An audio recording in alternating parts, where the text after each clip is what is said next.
시청자 여러분, 안녕하십니까. 하광용의 안전한 법률 시즌2 진행을 맡은 변호사 하광용입니다. 여러분들은 저희 방송을 통해서 이런저런 법률에 대해서 많이 알게 되셨습니까? 아직 어려우시다고요? 법은 절대 어려운 것은 아닙니다. 물론 용어가 낯설고 생소할 수는 있겠지요. 하지만 법은 우리 주변에서 일어날 수 있는 사건, 사고를 어떻게 정리하면 좋을지를 여러 경험과 역사를 통하여 만들어진 규칙인데요. 어렵고 낯선 느낌을 갖기 전에 내가 저 상황에 처했다면, 아니면 그 상대방의 입장이라면 어떻게 주장할 것인지를 곰곰이 생각해 보신다면 아마도 이해하기 쉽고 편안할 것입니다. 그럼 이번 주 하광용의 안전한 법률 시즌2 시작하겠습니다.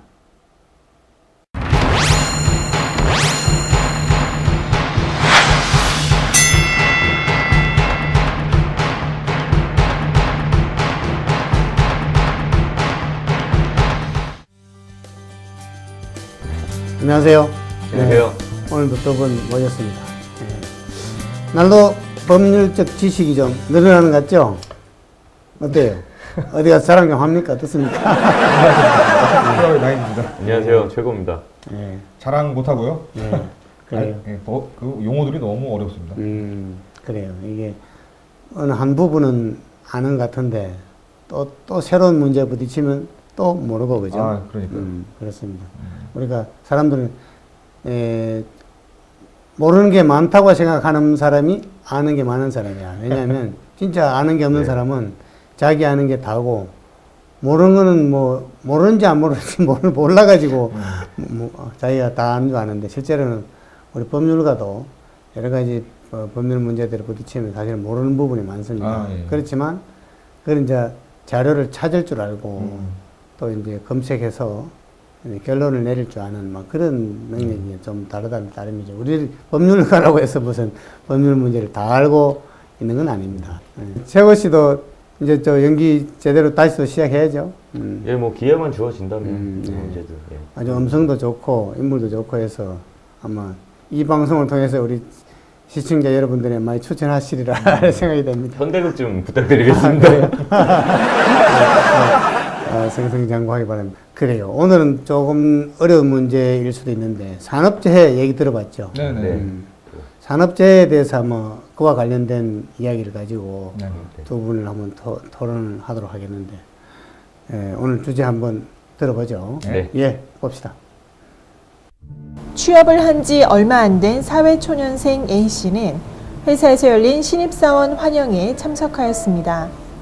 그날 A씨는 평소보다 많은 양의 술을 마셨고, 직장 선배들이 많지 않은 A씨를 택시에 태워 집으로 보냈습니다. 다음날 A씨는 싸늘한 주검으로 집 앞 도로에서 발견되었는데요. A씨 가족들은 회식도 업무의 연장이라며 산업재해로 보상을 신청하였습니다. 과연 회식 자리에서 지나친 음주를 하고 난 뒤 귀갓길에 사고를 당했다면 산업재해로 보상을 받을 수 있을까요? 예, 잘 보셨죠? 네. 네. 그 어떻습니까? 최고 씨, 이 사건에 있어서 산업재해에 해당될까요? 일단 제 생각은 회식 자리라는 것도 업무의 연장이기 때문에 저는 한대로 들어가야 된다고 생각합니다. 네.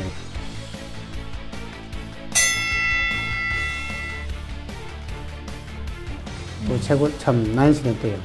마지막 때인데 제 이름을 아직 헷갈리시죠?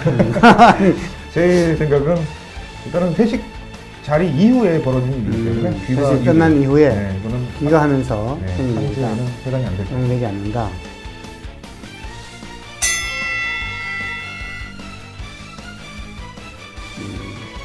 네. 여러 가지 의견이 있을 수 있는데 두 분 한번 일기토론 해보시죠. 네, 알겠습니다. 저는 이런 경우에 산재 처리가 돼야 된다고 저는 생각을 합니다. 왜요? 네. 아니, 일단 뭐 말씀하세요. 산재 처리가 안 된다고 말씀하시려고 그런 거죠? 자, 나안 보세요. 안 되는데 여쭤보는 거예요. 네, 왜 자, 안 보세요. 왜 됩니까? 자, 회식을 했어요. 네. 하지만 모르겠어요. 저 뭐 회사를 다니거나 뭐 사실 그런 사회생활 모르지만 뭐 하시는 분 있어요, 근데? 자, 회식도 업무의 연장이라고 저는 알고 있어요. 네. 네, 업무의 연장인 거고, 그리고 거기에다가 뭐 이 사람들이 뭐 이 피해자가, 그러니까 죽은 사람이 술을 못 먹는 사람이에요. 근데 계속 막 위에 간부들이 막 야 먹어 술을 너무 많이 준 거야. 그러면 당연히 회사의 잘못이죠, 이거는. 그렇기 때문에 그 술자리에서 죽었으면 문제가 됩니다.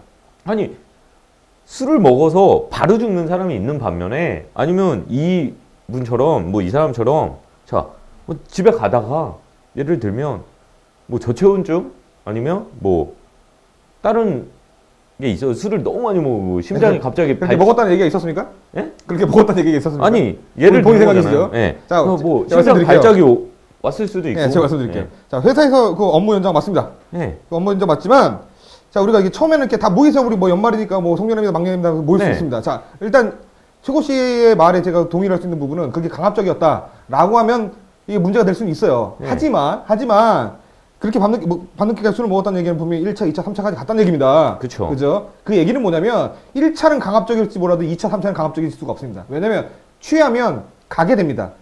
가게 돼요. 사람이. 다 3, 4, 5 모이든지 아는 사람끼리 다시 술 먹든지 아니면 가게 됩니다. 1차가 강압적일 수는 있지만 2차, 3차는 본인에 의해서 갔기 때문에 그 술을 많이 먹고에 대한 이건 유무는 상관없다는 얘기고. 자, 중요한 건 뭐냐면 이 사람이 지금 그 술자리에서 너무 많이 옛날에 그런 얘기 있었죠. 뉴스에 신입생 환영해가지고 막 학생들 많이 먹다 막 네. 진짜 전혀 못 먹던 초년생들이니까 많이 경험해 보셨잖아요. 그런 사람들은 뭐 죄를 주면은 뭐 벌을 받을 수도 있다고 생각하지만 이건 이제 성인이에요. 이제 술을 웬만큼 먹을 수 있는 사람이기 때문에 술자리에서 술을 먹었지. 자, 그런 상황에서 다 회식 자리가 끝난 다음에 집에 갔어. 집에 갔는데 택시를 타고 갔죠. 잘 태워버렸어.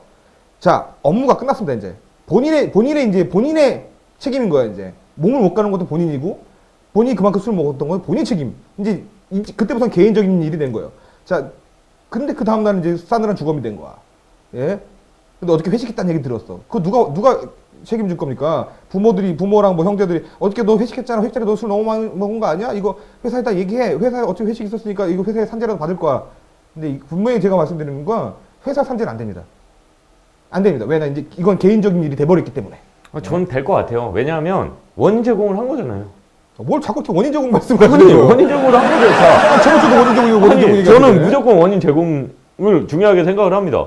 처음에 왜 시작을 했냐? 그걸 되게 저는 중요하게 생각을 하기 때문에 자, 보세요. 이 사람이 어찌됐건 회사에서 자, 뭐 막년회다, 송년회다, 자, 우리 이제 뭐 올 한 해 고생했으니까 자, 뭐 막년회 하러 가자. 그래서 술을 먹으러 갔어요.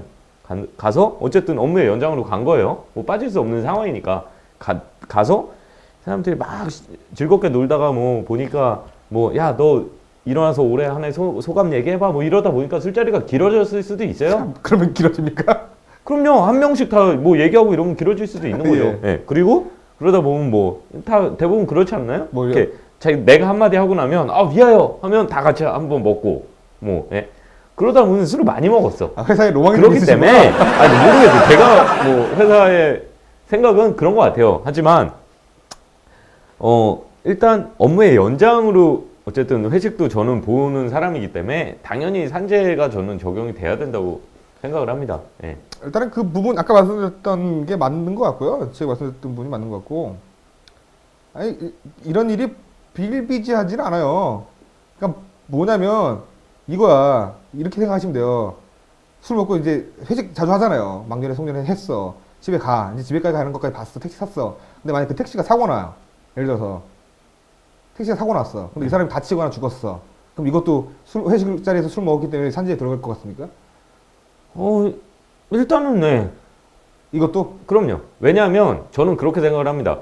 이 사람들이 직원들이잖아요. 어찌됐건 회사에 소속돼 있는 사람들이고 이 집에까지 무사히 집에까지 가야지 그날 업무가 저는 끝났다고 생각을 해요. 모르겠어요. 제 생각엔 그럴 것 같아요. 예, 그렇기 때문에 이 들어가는 과정까지 무슨 사건이 발생했다 하더라도 예. 들어가는 과정까지는 저는 업무의 연장이라고 생각을 합니다. 아, 굉장히 좋은 회사예요. 그러니까 아까 말씀드렸던 그 부분이에요.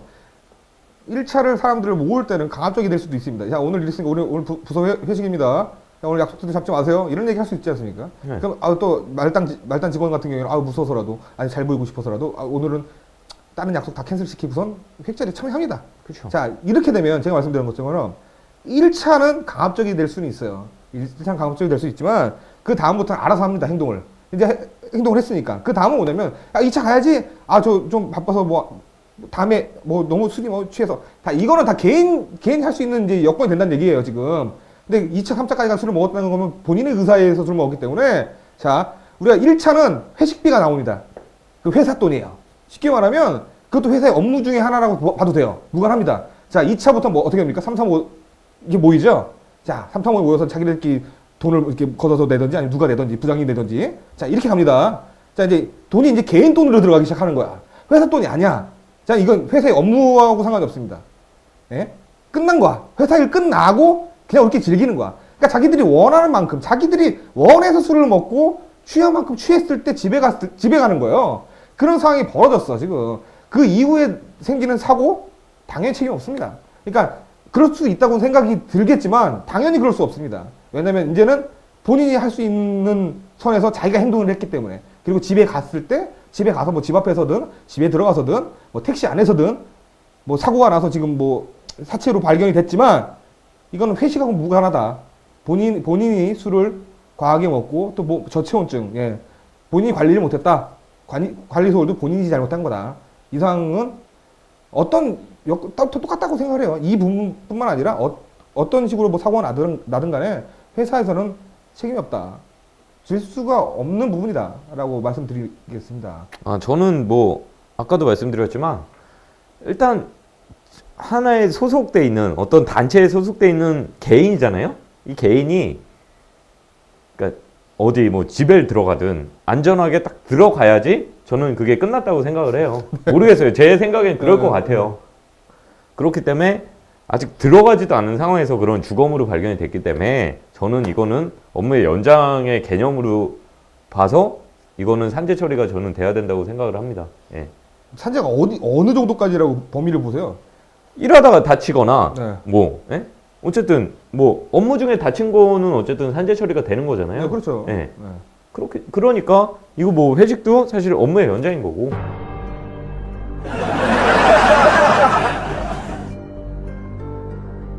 자, 이제 결론을 내릴게요. 네.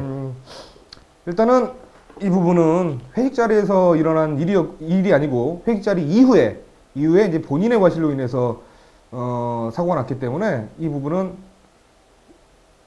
회사 일부분의 연장이 아니다. 업무의 연장이 아니다. 본인의 과실이 크기 때문에 이 부분은 회사 측에선 산재를 해줄 수 없는 상황이다. 결론 내리겠습니다.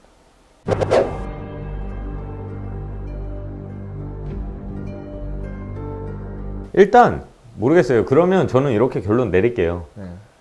제가 회사를 다니거나 저는 일해보질 않아서 그런 시스템을 사실 잘 모릅니다. 회사에 로망이 있으시잖아요. 하지만 아까도 말씀하셨지만 그런 거 있잖아요. 신입생 환영회 때 정말 후배들한테 술 막 주고 경험 많이 해보셨잖아요. 무지하게 매겼습니다. 네, 저도 많이 그랬거든요. 일단 죄송합니다. 그 부분에 있어서 죄송하지만 어찌됐건 업무의 연장이라고 저는 생각을 하기 때문에 저는 산재 처리를 회사 측에서 해줘야 된다고 저는 결론 내리겠습니다.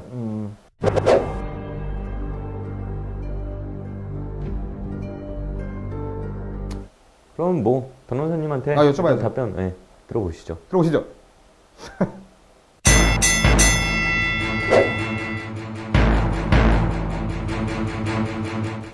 네, 토론 잘 들었습니다. 네. 아주 열띤 토론이었는데요. 최고 씨는 그러면은 네. 회식 비용을 개인이 부담했다면 어떻습니까? 개인이 사실 돈을 지불을 했다면 그거는 산재로 들어가지는 않을 것 같은데 같아요. 1차적인 회식은 사실 회사 측에서 다 이런 식대라든지 이런 게 지급이 되는 거니까. 회사에서 뭐 술을 강요하다시피 한 건 아니고, 네. 만일에 그냥 뭐 자율적으로 마시라고 그랬는데 스스로 그냥 술을 많이 마시다면 어떨까요? 그것도 뭐 개인이 잘못했겠죠. 아까 말이 그런, 틀리잖아요. 그런 경우에 그러면 자기가 술이 그날 술이 잘 된다 이래가지고 좀 많이 마셨을 경우에 네. 그래 집에 가다가 그런 사고를 당했을 경우에도 산업재해가 되겠냐 이 말이죠. 근데 사실 모르겠습니다. 회사라는 구조가 그러니까 위에 상사들이 뭐 누구는 나오시고 뭐 그 자유를 맡기겠습니다 해도 밑에 직원들 입장에서는 사실 눈치가 보이잖아요. 뭐 내 미래에 더 이렇게 좀 그래요. 꼬지를 할 수도 있을 것 같아서 예, 말이 자유인 거지 사실 다 나갈 것 같습니다. 오늘 회식이다 네. 이랬는데 무조건 이제 네. 참석하는 게 아니라 자율에 맡긴다 하더라도 네. 회사에서 주최하는 회식이라면 업무의 연장이다 이렇게 본다 이거죠. 네. 나인 씨한테 한번 물어볼게요. 네. 만약에 회식 비용도 회사에서 부담하고 또 뭐 그 자리에서 직장 상사가 동료들이 술을 자꾸 그 과하게 권했어. 그래가지고 집에 가다가 정신이 없어서 이런 사고를 당했다면 그때는 어떨까요? 그래도 귀가하는 순간 귀가하는 중이라 회식 자리는 아니기 때문에 오히려 이제 본인의 과실이 더 큰 거고 관리를 못한 나이도 이제 성년인데 그렇지만 뭐냐면 업무상 재해가 자기 과실 즉 근로자의 자기 과실이 있다는 이유로 업무상 산업재해가 아닐까요? 그래서 이제 그 회식 자리라는 거 자체가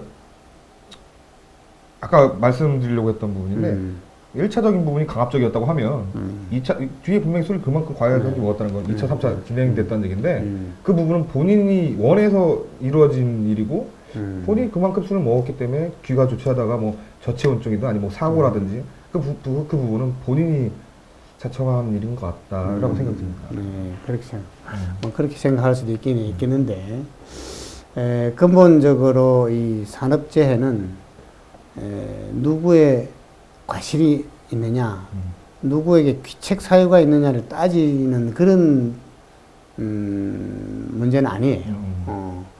회사에 예를 들어 무슨 과실이 있든 없든 또 근로자에게 과실이 있든 없든 이것이 업무 관련성이 있느냐 없느냐 이 문제만 따집니다. 그러니까 술을 많이 마신 경우 누구의 과실 때문에 마셨느냐 뭐 이런 건 안 따져요. 그게 업무와 관련이 있냐 없냐만 따지는 거예요. 그래서 누구의 책임을 지우는 그런 문제가 아니라 또 공공적 근로자의 어떤 생계 보장 내지는 건강 보호 차원에서 그러니까 뭐 사회 보장적 차원에서 보상해 줄 문제냐 아니냐 하는 그런 문제로 따지는 거예요. 이게 누구의 책임지우겠다는 건 아니거든요. 네. 그래서 회식의 경우에는 기본적으로 그 비용을 가장 중요시하는 요소가 비용을 누가 부담했느냐. 즉 다시 말해서 그 기업의 비용으로 기업이 주최한 회식이냐 아니면은 개인적으로 이렇게 모인 회식이냐 거기에 따라서 그것이 업무의 연장이냐 아니냐를 결정하는 기준이 되고요. 만일에 그 업무상 업무 연장으로 봐가지고 회사에서 만일에 주최한 회사의 비용으로 주최한 그런 회식에서 술을 어쩌다가 많이 마시게 되었다 이러면은 그 뭐 본인이 많이 마셨던 누가 권해서 마셨던 업무하는 중에 마신 거야. 너무 많이 마시면 뭐 주변 동료나 상사가 그만 마시라고 권했어야 되는 거고요. 그 과실 유무를 따지자면 또 아무도 권하지 않는데 스스로 마셨던 권해서 마셨던 업무로서 마신 거 되는 거예요. 그래서 그 자리에서 사고가 났던 또 그로 인해서 집에 가다가 만약에 그런 과음을 안 했더라면은 집에 제대로 들어갔을 텐데 너무 과음을 해가지고 집에 들어가지 못했다. 그런 경우에는 업무 때문에 그런 사고를 당한 거다. 막 이렇게 볼 가능성이 높습니다. 그럼 제가 질문 하나 드릴게요. 네. 네, 그러면 그 부분은 제가 볼 때 아까 말씀드렸던 것처럼 1차만 그게 적용될 것 같아요. 그렇죠. 그렇죠. 물론. 그 이후에 생기는 그 술자리는 본인의 과실이 큰 거 아닌가요? 그 좋은 질문 하셨는데, 이제 1차만 예를 들어 회사에서 주최를 하고, 보통 뭐 또 회식하면 몇몇 사람끼리, 야, 그냥 못 들어간다! 이래가지고 뭐, 네네. 2차를 가잖아요. 그때 2차 회식비는 주로 뭐 높은 분이 부담하거나 아니면 뭐 학업자들이 상사분 모셔가셔 또 뭐 그런 수도 있는데 그거는 개인적인 모임이라고 봐야 되겠죠. 그 이제 과음하게 되면 1차는 뭐 대체로 과음 안 했는데 2차에서 너무 많이 마셨다. 그래가지고 집에 가다가 사고 났다. 이러면은 업무 상체가 안 될 가능성이 매우 높습니다. 이제 알았습니다. 재밌는 얘기인데 오늘 토론도 잘 받고 네. 또 좋은 공부한 것 같습니다. 감사합니다.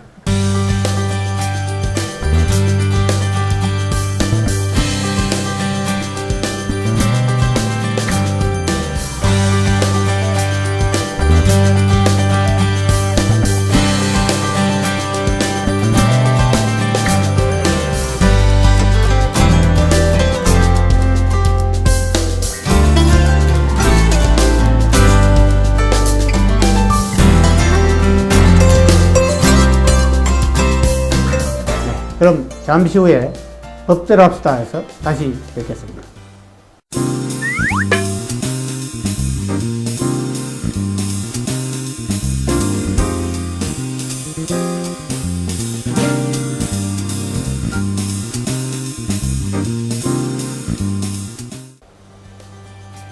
네, 변호사 하광룡입니다. 시청자 여러분은 직장에서의 근무 환경이 어떻습니까? 우리 주변에는 근무 환경이 열악한 직장이 많은데요. 저희 생각으로는 이 경찰 공무원, 소방 공무원도 참 어려운 환경에서 우리 국민의 안전을 위해서 일하는 것 같습니다. 그래서 오늘 준비한 영화는 이와 관련된 와일드 카드라는 영화입니다. 네. 두 분 이 영화 보셨습니까? 네, 봤습니다. 네, 잘 봤습니다. 그래요. 그 영화에서 그 경찰 공무원이 뭐 마음고생도 많고 그죠? 네. 범인 검거를 위해서 여러 가지 노력도 많이 하고 하는데 또 경찰 공무원이 할 수 있는 그 업무의 범위 뭐 예를 들어 무기를 사용할 수 있는 경우 이런 게 여러 가지 제한되다 보니까 그런 고민도 있고 그죠? 네. 예. 그래 이 영화에서 가장 무슨 기억에 남는 장면 혹시 있습니까? 경찰들이 이제 용의자를 잡으려고 이제 시골에서 바닷가를 가잖아요. 어린 아이들하고 이제 축구하는 그런 장면이 있습니다. 근데 어린 아이들이 아니고 이제 자기들끼리 놀더라고요. 이렇게. 근데 그 장면 자체가 일반 이제 시민들하고 같이 어울릴 수 있는 그런 모습을 보여주지 않습니까? 뭐 그렇게 친근한 모습을 봤을 때 민중의 지팡이도 이제 정말로 오히려 더 꺼리낌없이 가깝게 지낼 수 있는 경찰도 시민이다. 예, 그런 모습을 좀 느꼈습니다. 경찰이라고 하면 뭔가 딴 세상에 사는 것 같죠? 좀 이렇게 느낌은. 좀 거리감이 있죠. 왜냐 우리를 지켜줘야 되는 사람은 맞는데 좀 이렇게 좀 네. 예, 거리감이 좀 있습니다. 그래요. 예. 최고 씨는 어때요? 어떤 장면이 기억나는 게 있습니까? 저는 일단 영화상에서 그 주인공, 남자 주인공인 양동근 씨가 이제 여자 주인공 한채영 씨한테 이렇게 뭐 사랑 고백하고 그러면서 짝사랑하면서 쫓아다니고 막 이런 모습 보면서 어차피 뭐 나인 씨도 말씀하셨지만 이사분들도 똑같은 사람이구나. 그렇죠. 좀 더 친근함을 더 가질 수 있는 계기여서. 뭐 외국 영화에서도 경찰과 가정생활, 네. 경찰의 사랑 얘기를 다룬 그런 영화도 간혹 있죠. 아, 그죠? 그럼요. 오늘 이 영화에서 뭐 어떤 주제를 끌어냈는지 한번 자료화면 한번 보고 또 듣고 궁금합니다. 네. 예, 주제에 대해서 한번 알아봅시다. 네. 알겠습니다. 예, 보시죠.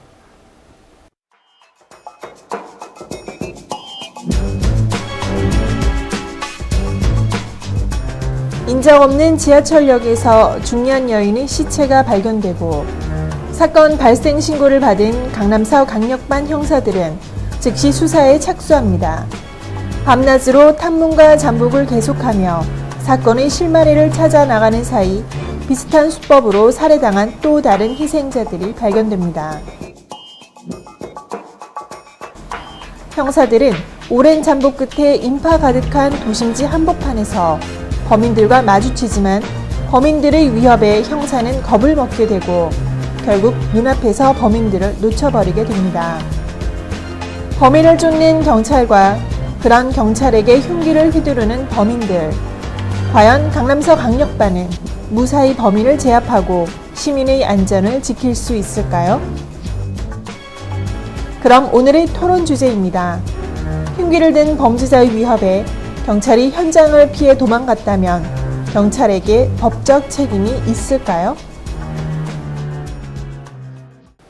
예, 잘 보셨죠? 네. 주제도 뭔지 잘 파악했고요. 네. 네. 그러면 이 경찰관이 기본적으로는 이런 위험한 일을 하는 직업이잖아요. 네. 그죠? 군인도 물론 뭐 전쟁에 나가서 싸워야 되는 그런 직업이지만 경찰도 이런 국민의 일반적인 선량한 국민의 재산과 안전을 보장하기 위해서, 네. 보호하기 위해서 그런 위험한 업무에 종사하는데 경찰이 위험을 피했다. 위험하기 때문에 피했다. 그 자리를 피했다. 아니면 이런 경우에 어떨까요? 그 최고씨는 어떻게 저는 생각합니까? 일단 말이 안 된다고 생각을 하고요. 이거는 명백한 직무유기. 직무유기다. 사실 경찰이 안 막으면 그 일반 사람들이 사실 할 수 없는 일인데.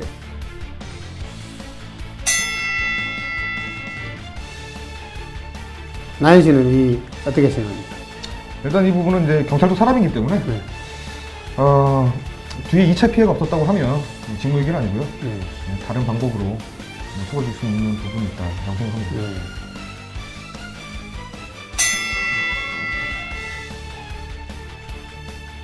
그럼 두 분 열띤 토론 한번 부탁드리겠습니다. 네.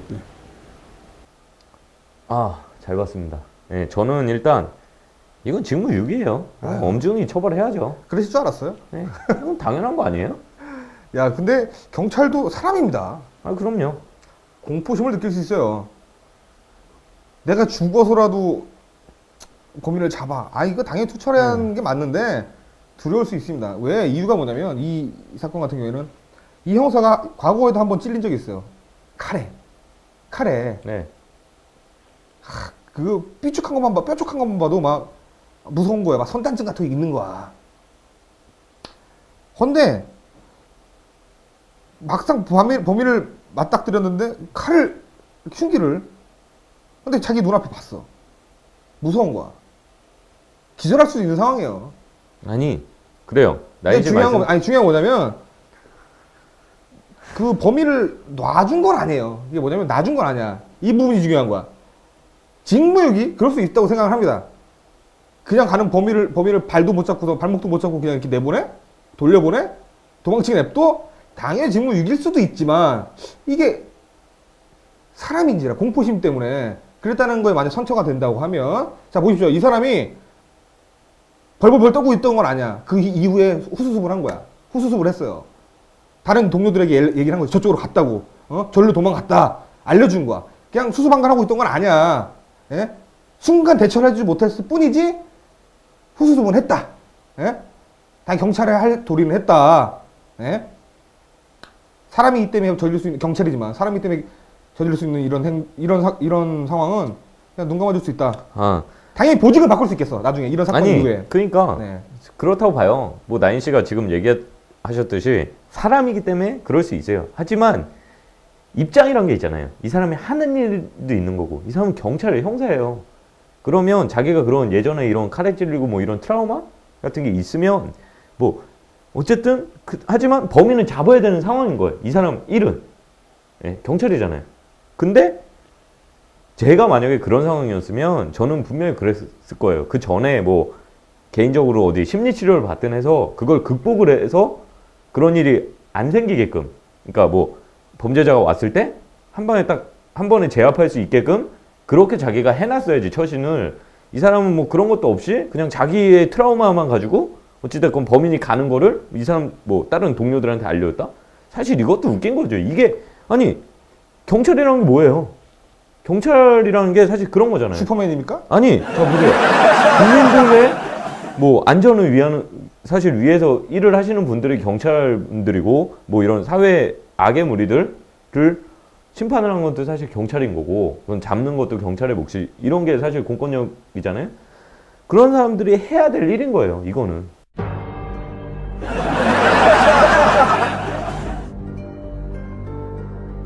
이 사람이 그게 정말 최고씨 말대로 트라우마야. 그냥 트라우마라고 합시다. 트라우마야. 그걸 가지고선 강력계 일을 한다는 것 자체가 말이 안 된다는 거예요. 예?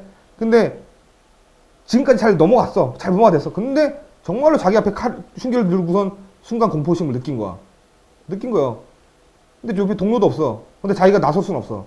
그래 도망가진 않았어. 이 사람이. 경찰 신분을 당한 거예요. 도망가지 않았어. 어떻게 할 줄 모르는 거야. 근데 이 사람이 이제 그 와중에 놔준 건 아니고 도망갈 수밖에 없는 상황을 만들어 놓은 거지. 그래서 뒤에 수습을 했다고 하면 이 경찰관의 문제점을 이제 알게 됐으니까 공공연히 알게 됐잖아요, 사람들이. 그때는 이제 보직을 바꾸든 뭘 하든 이제 하겠지만 뭐 죄를 물어서 뭐 이건 아닌 것 같아요. 이게 사람인지라 왜 공포심을 느낄 수 있으니까. 너뭐 나인 씨 말씀대로 이 사람이 도망간 건 아니에요. 네. 이 형사가. 하지만 방관을 한 거죠. 어떻게 보면 수수 방관을 한 거죠. 자기의 그 공포심 때문에 범죄자가 그냥 갈 수 있게끔. 그 표정을 갈수 있게끔. 그 표정을 보고서 방관이라고 얘기를 하시는 거예요. 어찌 됐건 결론은 그렇게 된 거예요. 만약에 이 사람이 갔네? 범죄자가 갔어. 이 표현이 가서? 맞잖아요. 손 쓸 수 없었다는 게 이 표현이 맞잖아요. 그러니까 네. 뭐 예를 들어 나인 씨 말씀대로 손을 못 썼어요. 이 형사가. 근데 하지만 그러면서 이 범죄자가 가면서 다른 2차 피해를 발생을 시켰어. 그러면 이 사람 때문에 어찌됐건 이 경찰 때문에 다른 나머지 일반 사람들이든 뭐 나머지 뭐 다른 경찰든 피해를 더 본 거예요. 이거는 직무유기죠, 당연히.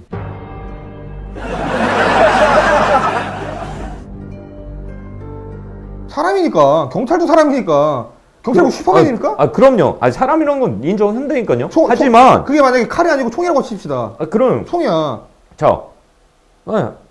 총이 인정한다니까요. 그러니까 사람이기 때문에 어쩔 수가 없어요. 하지만 사람이기도 하지만 경찰이잖아요, 동시에. 네. 그렇기 때문에 시민들의 안전을 위해서 사실 일을 해야 되는 사람들이고 이런 거기 때문에 자기의 이런 공포심? 만약에 그걸 경찰들이 안 하면 누가 해요? 일반 시민들이 그 사람을 잡았으면 이건 더 웃기게 되는 거예요, 상황이.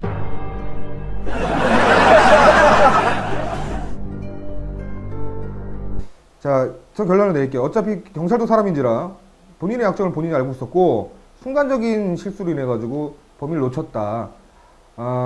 근데 이후에 그 2차 피해가 없었다고 하면 사람인지라 상처해줄 수 있는 부분으로 벌보다는 오히려 그냥 보직을 옮겨주면서 생활할 수 있게끔 해줄 수 있는 부분이 있지 않나. 저는 이렇게 결론 내리겠습니다. 그러면 저도 결론 내리겠습니다. 어찌됐건 뭐 사람이라서 그럴 수는 있습니다. 하지만 이 사람, 제가 뭐 계속 말씀드리지만 이 사람들의 입장이라는 게 있는 거고 시민들을 보호할 권리가 있는 사람들이에요. 이 사람 때문에 다른 사람들이 피해를 만약에 혹시나 봤다면 이 사람은 직무유기가 사실 되는 게 맞는 거고, 그래서 공권력이 필요한 거고, 그래서 뭐 경찰들도 있어야 되는 거고, 그래야 시민의 안전이 사실 중요하지 않습니까?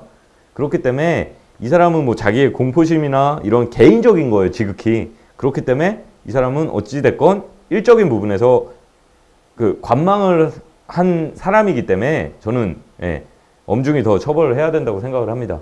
저는 이렇게 결론 내리겠습니다. 변호사님 알려주세요.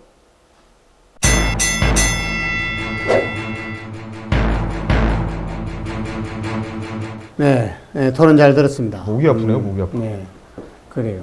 토론하다 보니까 열띤 토론하다 보면 목도 아프고. 네. 그러면 최고 씨한테 물어볼게요.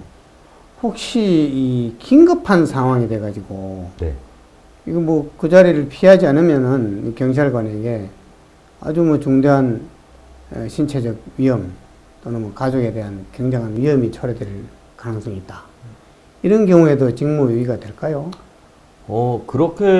그런 상황이 발생을 하더라도 저는 직무유기라고 생각합니다. 왜냐면 맡은 바 임무라는 게 사실 임무니까. 있는데. 우리 형법에서도 정당방위라는 게 있고 긴급 피난이라는 게 있고 뭐 그런 데 그죠? 네. 만약에 가족의 뭐 생명이 위태롭다 이런 협박을 받고 실제 그런 상황이 있다. 그럼 면전에는 예를 들어 범인이 있는데 가족의 생명이 위험하다. 이런 경우에 어떻게 할지 그 참 개인적으로 참 힘들겠죠, 그렇죠? 난감하죠. 법률적으로 어떻게 평가를 받을지가 참 저도 생각을 좀 해봐야 되겠는데. 나인 씨한테 물어볼게요. 네. 만약에 그 범인이 바로 앞에 있어. 좀 위험해. 네. 그런데 뭐 아예 저 도대체 내가 감당할 정도가 아니다라고 해서 그 자리를 떠나버렸을 경우에. 도주했을 경우에. 이럴 경우 어떨까요? 아니, 난 모르겠는데 안 본 것으로 해야 되겠다 이런 식으로 했을 경우에. 그건 직무유기가 아니고 범죄 아닙니까? 범죄입니다. 이제 보통은 이 아주 극심한 경우에는 아이고 위험한 상황에 놓였을 때 그냥 안 본 걸로 하고 그냥 빠지는 진짜 영화에서만 볼 수 있는 그럴 수도 장면이네요. 있단 말이에요. 그죠? 내가 괜히 그거 봐가지고 직무유기가 되니 안 되니 총기를 써야 되니 말아야 되니 총기를 써도 문제가 될 것 같고 또 총기를 안 쓰면 위험할 것 같고 도망을 가면 직무유기가 될 것 같고 그런데 안 본 걸로 하고 그냥 빠지면은 이제 복지부동 소위 문제가 없도록 행동한다. 이게 간혹 가다가 공무원이 취하는 태도일 수가 있어요. 이거 보니까 예전에 그 방법이 생각나네요. 우리에겐 CCTV가 있잖아요. 물론 이제 그런 경우에는 아마 이제 대답은 안 하셨는데 직무유기로 봐야 된다 그런 취지죠. 네, 더 심하게 그렇죠. 할 수 있다고 생각합니다. 예, 이제 오늘 이 주제를 한번 제대로 검토하기 위해서는 이 경찰 공무원이 어느 정도 위험까지 감수를 해야 하느냐 궁금해요. 그런 문제하고 그 다음에 또 이제 위험했을 때에 직무 수행을 위하여 할 수 있는 게 경찰 공무원은 그런 위험한 업무를 수행해야 되기 때문에 이 무기를 사용할 수 있는 근거가 있어요, 그죠? 아, 예. 경찰 공무원 경찰 뭐 직무 집행에 관한 법이 있어요. 있는데 경찰관 직무집행법이라는 게 있어요. 그래서 이제 무기를 사용해서 그런 위험을 타개하고 오히려 상대방에게 위협을 해서 검거를 하거나 도주를 막거나 해야 될 의무가 있는 거예요, 그죠? 네. 다만 이제 그러한 수단을 쓸 겨를도 없이 자신에게 위험이 초래된다. 이러면 일단 현장을 뭐 슬쩍 피하거나 다른 방도를 취해야지 경찰관이라고 해서 죽을 의무는 없지 않냐 이 말이에요, 그죠? 그렇겠죠? 그런 측면에서 국민의 생명과 신체, 재산을 보호하기 위해서 위험을 무릅쓰긴 해야 되겠지만, 예를 들어 그 당시 이런 상황에 도저히 흉기를 들고 대드는 범인들을 제압하기 위해서는 총기를 쓸 수밖에 없다. 뭐 그래서 총기로 공포를 쏘고 경고를 하고, 그래도 말을 듣지 않으면은 뭐 범인의 어떤 하체를 향하여 격발한다든지 발사한다든지 해서 제압하라는 거거든요. 그러니까 우리 국민들이 함부로 경찰관이 서라는데 서야 돼요. 잘못이 있든 없든, 그죠? 우리 뭐 미국이나 이런 예를 들어보면 경찰관이 서라 그러는데 안 서고 뭐 손 들어 그러는데 안 들고 하면 큰일 나요, 거기서는. 네, 그건 뭐 즉시 뭐 처벌하더라고요. 그렇죠. 경찰관 의미대로. 우리나라가 이게 어떻게 보면 경찰관의 직무 수행에 대해서 너무 쉽게 동네 아저씨다 생각해가지고 이렇게 함부로 대들거나 반항하는 수가 있는데, 이거는 뭐 국민들이 고쳐야 될 일이고, 경찰관도 물론 국민의 생명과 재산을 보호하는 입장이니까 무기의 사용을 극히 제한해야 되겠지만 아주 상당한 필요가 있는 경우에는 행사를 해서 더 큰 범죄를 방지해야 되겠죠. 네. 이 사안에서 결국은 어떻습니까? 직무유기라고 하기에는 좀 곤란한 정도 아니냐.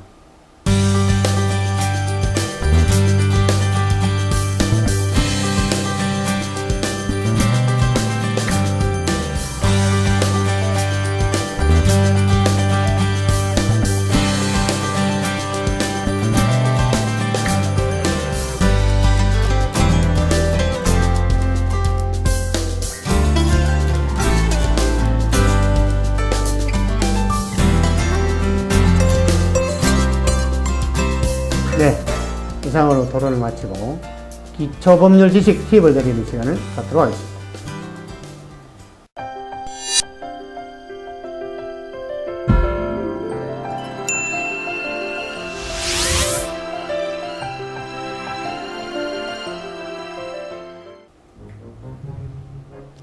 안녕하세요. 기초법률 지식 팁을 드리는 변호사 하광룡입니다. 오늘은 산업재해에 대해서 몇 가지 얘기를 해보겠습니다. 산업재해라는 것은 소위 업무상의 사유에 따른 근로자의 부상, 질병, 장애 또는 사망을 말하는 것입니다. 결국 이 산업재해라는 것은 소위 업주 측의 과실 유무라든지 또는 뭐 이런 거는 전혀 상관이 없습니다. 또 업주의 과실이나 근로자의 과실이 있느냐 없느냐의 문제는 상관없이 소위 업무 관련성이 있느냐 없느냐 하는 그런 문제로 소위 산업재해냐 아니냐를 결정하게 됩니다. 이 산업재해가 이것이 또 불법행위도 아니다. 즉 업주 측에 과실이 있는 경우에는 이 불법행위가 되고 하겠지만은 불법행위냐 아니냐의 문제가 아니라 그리고 산업재해는 산업재해에 대한 보상이라 그러지 배상이라 그러지 않아요. 배상이라는 것은 어떤 과실이 있는 사람이 그 피해자에게 손해를 전부하는 것을 배상이라고 그러고요. 보상이라는 것은 과실의 유무와 상관없이 손해를 전부하는 것을 보상이라고 합니다. 결국 이 산업재해에 대한 보상은 근로자의 과실이나 업주의 과실과는 전혀 상관없이 근로자가 업무와 관련 있는 일로 부상을 입거나 또는 질병에 걸리거나 또 장애를 당하거나 사망을 한 경우에 그에 따른 보상을 해주자. 즉 다시 말해서 산업재해 보험금으로 보상을 해주는 그런 사회보장적 차원의 보상인 것입니다.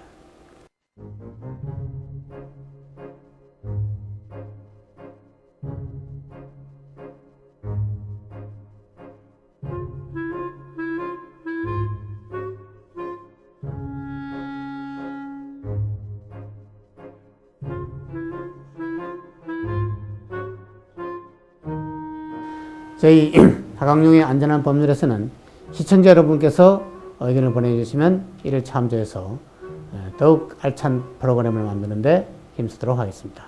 그럼 다음 이 시간에 다시 찾아뵙도록 하겠습니다. 안녕히 계십시오. 다리 차고와 고생인 분들 고생 끝입니다. 버튼처럼 쉬는 발 찜질기 순식간에 발이 뜨끈뜨끈 온몸으로 열기가 후끈후끈 어허 땀난다 땀나 획기적인 발 찜질기 따소미. 안녕하세요. 탤런트 정한환입니다. 몹시도 추운 겨울 손발이 오그라들 듯 추우시죠? 발이 갈라지고 시려서 잠도 설치시죠? 그렇다고 이 고유가 시대에 전기나 기름 보일러 펑펑 틀 수도 없고 왜 고민하십니까? 따소미가 있잖아요. 그 비밀은 바로 따소미성 발열 주머니. 천연 씨앗으로 채운 주머니를 전자레인지에 3분 딱 3분만 돌려주면 마이크로 파장에 씨앗의 수분을 진동시켜 뜨끈뜨끈한 발찜질기로 대변신. 열과 함께 기분 좋은 아로마가 발사. 간편하게 뜨끈하게 오래오래. 뜨끈뜨끈한 게 전기 보일러 매트 안 틀어도 될 것 같아요. 팔이 뜨끈뜨끈하니 살 것 같아. 어휴, 좋아. 몸이 후끈후끈해져요. 10분 지났는데 땀나는 거 봐요. 건강의 기본, 발은 뜨끈뜨끈하게, 머리는 차갑게 아시죠? 발찜질기 따소미로 하루의 피로는 싹 날리고 내일의 건강은 꽉 잡으세요. 발이 차가워 고생이신 분, 장시간 서서 일하시는 분, 과로에 시달리는 직장인, 잠 못 자고 공부하는 학생, 난방비 아끼려는 주부님께 뜨끈뜨끈 발찜질기 따소미. 발실이라고 고통받지 마시고 얼른 전화주세요. 따소미. 대한민국 특허 출원 따소미. 출시경 파격효과 29,800원. 만 원만 추가하면 원 플러스 원 뜨끈뜨끈 따소미를 2개 받아볼 수 있는 절호의 찬스. 조격이 몸에 정말 좋죠. 그런데 조격 한번 하려고 하면 정말 번거롭잖아요. 이제 간편한 발찜질기 따소미가 있습니다. 전자레인지에 잠깐 넣어주시면 되는데요. 씻는 즉시 발이 뜨끈뜨끈해집니다. 이제 비싼 조격기 필요 없겠죠? 화학 발열제 아닙니다. 100% 자연 성분. 보십시오. 라벤더 향, 각종 씨앗, 자연에서 나는 재료만 가득하죠. 발바닥부터 온몸으로 뜨끈뜨끈, 은은한 향으로 기분이 사르르. 잠깐 해줘도 너무나 개운하게, 말 그대로 심신의 힐링 제품. 뜨끈뜨끈 찜질 즐기시고 주무실 때 이렇게 신고 주무시면 잠도 잘 와요. 좋습니다. 그냥 신기만 해도 발이 따뜻해지고 자연스러운 지압 효과까지. 뜨끈뜨끈 발찜질기 따소미. 대한민국 특허 출원 따소미. 따소미 속 발열 주머니를 전자레인지에 3분 딱 3분만 돌려주면 끝. 간편하게 뜨끈하게 오래오래. 땀이 줄줄 나는 게 조격이 따로 없네요. 전 하이힐을 자주 신어서 발이 고생인데요. 따소미를 신으니까 피로가 확 풀려서 너무 좋더라고요. 따소미 신고 공부하면 따뜻하니까 마음도 안정되고 잠깐을 자도 푹 잔 것 같아서 개운해요. 난방비 아낀다고 보일러를 줄여서 발이 시렸거든요. 따소미 덕분에 돈 벌었죠. 가벼워서 좋고 휴대가 간편해 좋고 온 가족 건강에 좋고 발 건강, 에너지 절약, 가족 사랑까지 따소미로 다 잡으십시오. 발시리다고 고통받지 마시고 얼른 전화주세요. 따소미. 발이 차가워 고생인 분들 고생 끝입니다. 덧신처럼 쉬는 발 찜질기 순식간에 발이 뜨끈뜨끈 온몸으로 열기가 후끈후끈 어허 땀난다 땀나 획기적인 발 찜질기 따소미. 그 비밀은 바로 따소미 속 발열 주머니 천연 씨앗으로 채운 주머니를 전자레인지에 3분 딱 3분만 돌려주면 마이크로 파장에 씨앗의 수분을 진동시켜 뜨끈뜨끈한 발 찜질기로 대변신. 열과 함께 기분 좋은 아로마가 발산. 간편하게 뜨끈하게 오래오래. 발이 차가워 고생이신 분, 장시간 서서 일하시는 분, 과로에 시달리는 직장인, 잠 못 자고 공부하는 학생, 난방비 아끼려는 주부님께 뜨끈뜨끈 발찜들기 따소미. 안녕하세요. 탤런트 정한헌입니다. 몹시도 추운 겨울 손발이 오그라들 듯 추우시죠? 발이 갈라지고 시려서 잠도 설치시죠? 그렇다고 이 고유가 시대에 전기나 기름 보일러 펑펑 틀 수도 없고 왜 고민하십니까? 따소미가 있잖아. 대한민국 특허 출원 따소미. 출시기념 파격 특가 29,800원. 만 원만 추가하면 원 플러스 원 뜨끈뜨끈 따소미를 2개 받아볼 수 있는 절호의 찬스. 저도 지금 따소미를 신고 있는데요. 족욕하듯이 발에 땀이 납니다. 와, 이게 그냥 평범한 덧신 같아 보이지만 우습게 볼 일이 아니네요. 따소미, 정말 단순하면서도 획기적인 제품입니다. 뜨끈뜨끈 발찜들기 따소미. 대한민국 특허 출원 따소미. 왜 획기적인 제품인가? 첫째, 너무나 간편합니다. 덧신처럼 신기만 하면 순식간에 발이 뜨끈뜨끈. 그 비밀은 바로 따소미 속 발열 주머니. 천연 씨앗으로 채운 주머니를 전자레인지 3분 딱 3분만 돌려주면 끝. 간편하게 뜨끈하게 오래오래. 족욕은 번거로운데 따소미는 간편하니까 수시로 하죠. 자주 하니까 몸에도 좋고요. 둘째, 100% 자연 성분입니다. 화학 발열제 아닙니다. 100% 자연 성분. 보세요. 라벤더, 메밀, 천연 재료만 가득하죠. 나이 먹어 손발이 시려서 잠을 못 잤는데 이거를 신으니까 너무너무 따뜻해요. 셋째, 자연의 향이 은은합니다. 발바닥부터 온몸으로 뜨끈뜨끈. 은은한 향으로 기분은 사르르. 잠깐을 자도 너무나 개운하게. 말 그대로 심신의 힐링 제품. 하루의 피로는 싹 날리고 내일의 피로는 꽉 잡으세요. 뜨끈뜨끈한 게 전기 보일러 매트 안 틀어도 될 것 같아요. 거신처럼 쉬는 발찜질기. 순식간에 발이 뜨끈뜨끈. 온몸으로 열기가 후끈후끈. 어허 땀난다 땀나. 획기적인 발찜질기 따소미. 그 비밀은 바로 따소미 속 발열 주머니. 천연 씨앗으로 채운 주머니를 전자레인지에 3분 딱 3분만 돌려주면 마이크로 파장에 씨앗의 수분을 진동시켜 뜨끈뜨끈한 발찜질기로 대변신. 열과 함께 기분 좋은 아로마가 발산. 간편하게 뜨끈하게 오래오래. 발이 뜨끈뜨끈하니 살 것 같아. 어휴, 좋아. 몸이 후끈후끈해져요. 10분 지났는데 땀나는 거 봐요. 따소미 신고 공부하면 따뜻하니까 마음도 안정되고 잠깐을 자도 푹 잔 것 같아서 개운해요. 전 하이힐을 자주 신어서 발이 고생인데요. 따소미를 신으니까 피로가 확 풀려서 너무 좋더라고요. 뜨끈뜨끈 찜질 즐기시고 주무실 때 이렇게 신고 주무시면 잠도 잘 와요. 좋습니다. 발이 차가워 고생이신 분, 장시간 서서 일하시는 분, 과로에 시달리는 직장인, 잠 못 자고 공부하는 학생, 난방비 아끼려는 주부님께 뜨끈뜨끈 발찜들기 따소미. 발시리다고 고통받지 마시고 얼른 전화주세요. 따소미. 대한민국 특허 출원 따소미. 출시기념 파격 특가 29,800원. 만 원만 추가하면 원 플러스 원 뜨끈뜨끈 따소미를 2개 받아볼 수 있는 절호의 찬스. 지금 전화 주세요.